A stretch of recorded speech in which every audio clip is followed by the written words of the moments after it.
But I'm like, but what does it matter? Because we just like hit all these metrics and literally no one would write about us at all. And so that was like really frustrating. But I would also tell people, and I think probably, I don't know if this was said on your podcast or someone else's, or like if this was in conversation with like Gary Vee, but like if you have a $1 billion business, but you're losing 300 million, you don't really actually have a business. And so it like doesn't matter like the scale and what all you have going on. If you like, I'd rather sell $10 and like make $9. Like I did better than that other group and they worked a lot harder for it than I did. And so I think that you have to really think, are you a business that needs investment, requires investment? Is that really like, what is the ultimate like kind of outcome? What are you doing with this? For us, there was two things. One, we needed to attract better talent. We felt like in order to do that, we needed to actually get written about.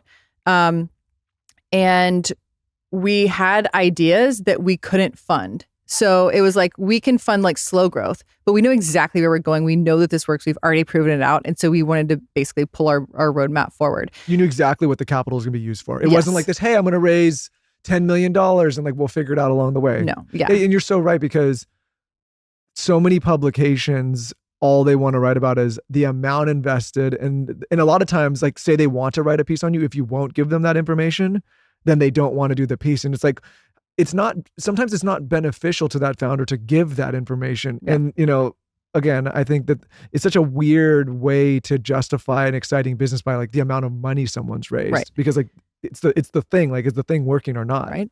And then I think there's this layer too of like edification. Like there are investors who can sharpen you and help you see around corners as just like business owners and thinking through the big picture. And certainly we were early in our career and just young too. And so there's opportunity to be sharpened in that way. But when you're looking for an investor group, finding someone who can be aligned with your outcome, like is your outcome short or long term, like that matters, right? And like what kind of experience do they have, or what sort of like network, or like what do they even understand the business that you're in? There's so many things about it. I think going in, people are like, I just want to raise from anyone who will give me a check. But then your job becomes investor relations, and then you're dealing with either an unsophisticated group or a group that's like misaligned. It was a really upsetting and stressful time. And you have someone like in your business. Later, for Series B. So after that experience, we were like, we were never doing this again. And we were like, we're going to become profitable, like as quickly as possible. And we already basically were, but like not meaningfully profitable. And so we, for many years before the SoftBank investment, were profitable and had been making distributions actually. And we were like, we have to own our future. Like we cannot be sitting here waiting for either someone to, invest or buy or go public or whatever. Like we need to have every option on the table. And the way that you do that is be, ideally for everyone, be a growth company and be profitable. Well, I think it's like, it's so funny to like, if you're like pulling the lens way back, like, of course, like, right. Like be profitable. And, if you need capital to do something faster and it makes sense, great, but not at the need of like, you're burning all of this money constantly to the point where like if someone doesn't fund you, your company's dead. Right. Yes. Then they don't have a company. No, completely. And like that just limits all the risks that you can take. You get in a bad situation and then you're raising again. And then guess what? Your stock is actually worth nothing. Your stake is worth nothing. So then you're a slave to something because your name's attached to it, because then someone else like owns the whole thing. Like there are so many dynamics involved in that. So where are you guys at now? Yes. Our family still owns the majority of the business. We've done a Series B. We raised capital from SoftBank. So they had pursued us for many years. We were in a position to make a lot of decisions, whatever decision we wanted to at the time. What I found really interesting in our conversations with SoftBank, which if you know SoftBank is typical of them, I had never had this experience with an investor before. If they're passionate about you and you as an investment, like they're going to push you harder than you can push yourself. And this was the first time that I had 3 females walk into the room, come to Dallas and be there several times, and then say like, tell me your dreams. And over the course of like months and weeks, whatever, we like laid out our roadmap and what we were doing and all this stuff. And they're like, you're not dreaming big enough.